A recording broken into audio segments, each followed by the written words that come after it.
My 2 minute conviction today is that leaders, we need to be more generous. And generosity comes in lots of shapes and forms.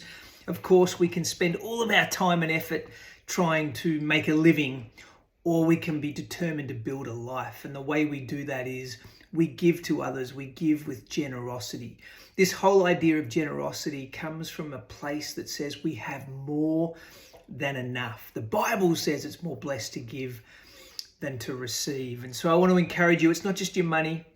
You're giving of your thoughts, your time, your energy. You're giving of your attention to the people around you in ways that impact and make a difference in their life. John Wesley said, do all the good you can by all the means you can, in all the ways that you can, in all the places that you can, at all the times that you can, for as long as you can. So that's my 2 minute conviction. Let's be generous this week.